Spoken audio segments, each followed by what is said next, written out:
The night clung to Mark like a suffocating shroud as he navigated through the inky darkness, the car's headlights slicing through the fog like pale knives. The desolate road snaked through a haunted forest, its gnarled trees casting eerie shadows that seemed to reach out for him. The oppressive silence was broken only by the muffled groans of unseen creatures and the distant howl of the wind. Around a bend, Mark's heart skipped a beat when he saw a solitary figure on the edge of the road. A small girl stood there, her form barely visible in the dim glow of the headlights. An unsettling feeling gripped him, but a sense of obligation and empathy compelled him to stop. The engine sputtered to silence as the car came to a reluctant halt. Rolling down the window, Mark addressed the girl with a mixture of concern and caution. "Are you lost, sweetheart?" Tears welled up in the girl's eyes as she explained in a haunting whisper, "I can't find my parents. I'm all alone." Despite the gnawing unease, Mark agreed to give her a lift. She climbed into the back seat, and as the car continued down the ominous road, a palpable tension settled within the vehicle. The air grew thick with an unspoken dread, and Mark couldn't shake the feeling that he was not alone. The girl directed Mark to a narrow, overgrown path leading to an abandoned orphanage, its decayed facade looming ominously in the shadows. The rusty gates creaked open, welcoming them to a place forgotten by time. As Mark parked the car near the decaying building, the girl disappeared from the back seat, leaving behind an eerie emptiness. Panic seized Mark as he frantically searched for her, but there was no sign of the girl, only the haunting silence of the abandoned orphanage. Compelled by an unseen force, Mark ventured inside the dilapidated structure. The air was thick with the stench of decay, and shadows clung to the crumbling walls like malevolent spirits. Each step echoed through the empty halls, amplifying the eerie ambiance that surrounded him. Whispers, sinister and disembodied, slithered through the air, carrying the tormented cries of unseen entities. Doors creaked open on their own, revealing glimpses of the past, the ghostly apparitions of children trapped in a perpetual. As Mark explored further, the temperature plummeted, and a malevolent presence enveloped him.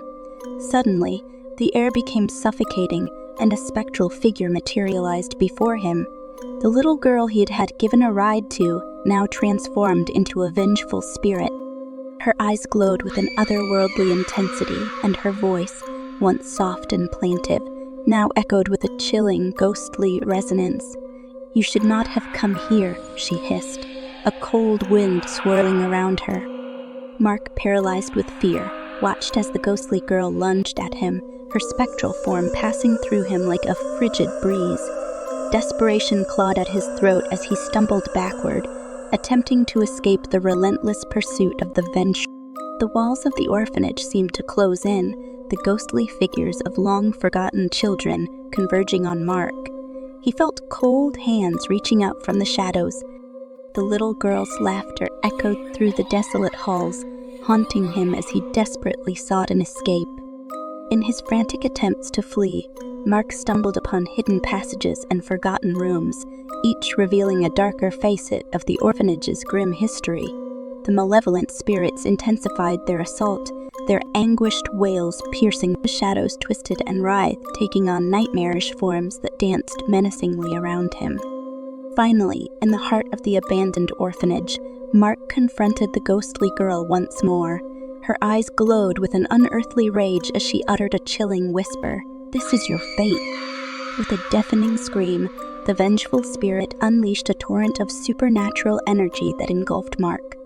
His body convulsed, racked by unseen forces, and his vision blurred as he succumbed to the relentless assault. Days later, authorities discovered Mark's lifeless body in the desolate corridors of the abandoned orphanage. The once curious townsfolk now spoke in hushed tones of the haunted road and the malevolent spirit that lurked within the decaying wall. Mark's tragic demise became a cautionary tale, a chilling reminder that some encounters with the supernatural can lead to a fate worse than death. The road, forever tainted by the vengeful spirit, became a place where the living dared not tread, haunted by the echoes of Mark's ill-fated journey into the realm of the ghostly unknown. Once upon a time, in the decaying heart of a forgotten psychiatric hospital, a television crew embarked on a journey that would plunge them into the depths of supernatural horror. The air in the dilapidated asylum seemed to thicken with an otherworldly tension as the crew, fueled by a mixture of fascination and trepidation, delved further into the decaying corridors. The flickering lights cast disconcerting shadows, creating a haunting dance on the peeling wallpaper that lined the desolate hallways. The crew, their senses heightened to every creak and rustle, pressed on, drawn deeper into the asylum. In the rooms they explored, remnants of the hospital's tortured history came to life. A broken wheelchair sat silently in a corner, a testament to the pain and suffering that once unfolded within those very walls. Patient records, faded and scattered, told tales of anguish and despair that had long been forgotten. Their journey led them to a forgotten treatment chamber, where cold metal tables with leather straps hinted at the inhumane practices that had taken place. The air itself seemed to carry the lingering anguish of the tormented souls who had once occupied these sterile, yet malevolent, confines.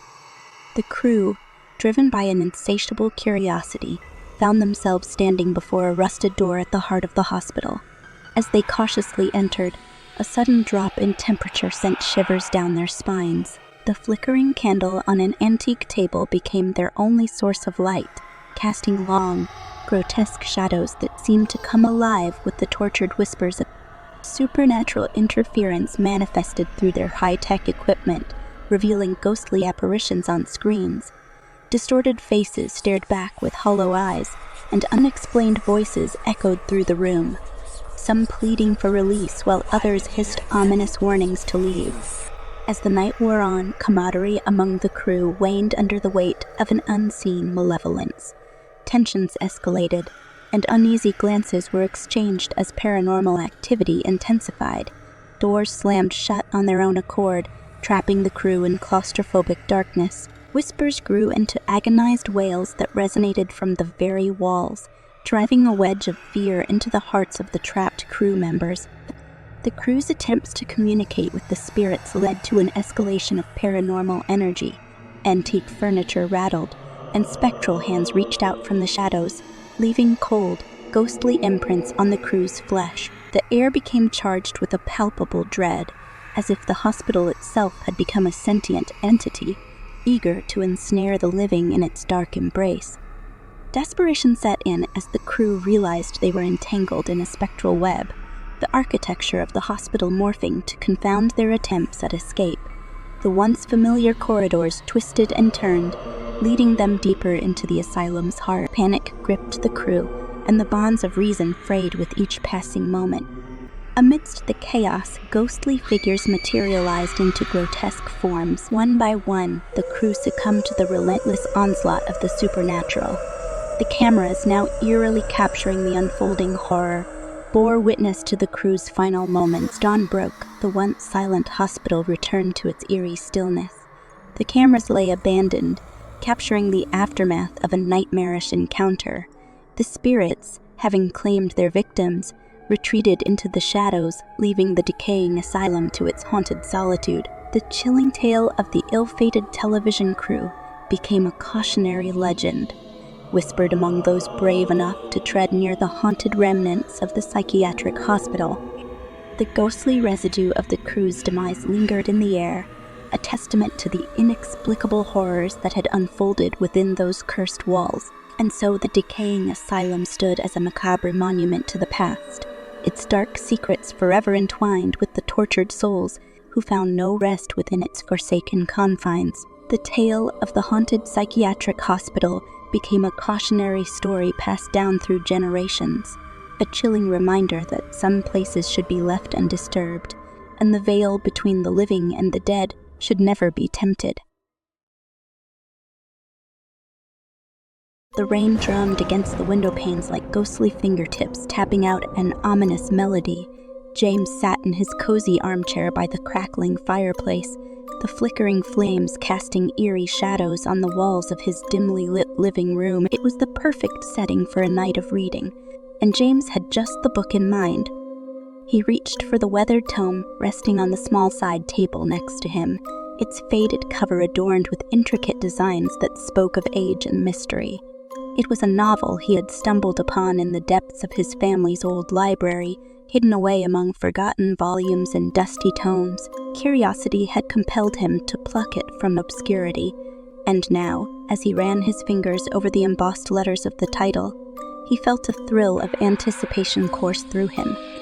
Opening the book, James was immediately drawn into its world. The story unfolded before him like a vivid tapestry, weaving tales of love and loss, betrayal and redemption. He lost himself in its pages, the outside world fading away as he became immersed in the lives of its characters. But as James delved deeper into the novel, a strange sensation began to gnaw at the edges of his consciousness. There was something familiar about the story, something that tugged at the corners of his memory like a half-remembered dream. He couldn't shake the feeling that he had encountered these characters and events before, but try as he might, he couldn't place where. As he read on, the feeling of déjà vu only intensified. The protagonist of the novel bore a striking resemblance to James himself, both in appearance and temperament. He found himself identifying with the character on a deeply personal level, as if their fates were intertwined in some inexplicable way. But it wasn't just the protagonist who seemed familiar. The events unfolding within the pages of the novel mirrored those of James's own life with uncanny accuracy. Certain scenes played out almost exactly as they had in reality, while others were distorted by the author's imagination. It was as if someone had plucked the essence of James's life from his mind and woven it into the fabric of the story. He settled in the pit of James's stomach as he continued to read, his heart pounding in his chest.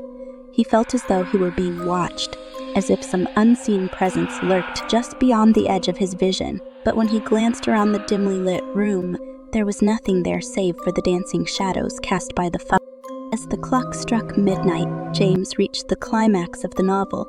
The protagonist found himself trapped in a nightmarish world of his own creation, hunted by a malevolent force that sought to destroy him. And then, in a chilling twist, the protagonist realized that the story he was living was not his own, but rather a cruel fabrication crafted by the hands of a madman. With a sinking feeling in the pit of his stomach, James looked up from the pages of the book and saw a figure standing in the shadows of the room. It was tall and gaunt, with sunken eyes that seemed to pierce straight through him. It was the ghost of the author, come to claim his final victim. James tried to scream, but no sound escaped his lips as the ghostly figure floated towards him, its tattered robes billowing in an unseen wind. He scrambled to his feet, knocking over the chair in his haste to escape. But it was too late. The ghost reached out a spectral hand and touched James's forehead, sending a jolt of icy terror coursing through his veins. And then, in an instant, James was consumed by darkness. The novel fell from his limp fingers as his lifeless body crumpled to the floor. The ghostly figure disappeared into the night, leaving behind nothing but the echo of its malevolent laughter. As dawn broke and the first light of morning filtered through the windows, the world outside remained unchanged. But within the confines of James' once peaceful home, a darkness lingered, a reminder of the horrors that lurked within the pages of And though the story had come to an end, its chilling legacy would haunt the dreams of those who dared to read its words for years to come.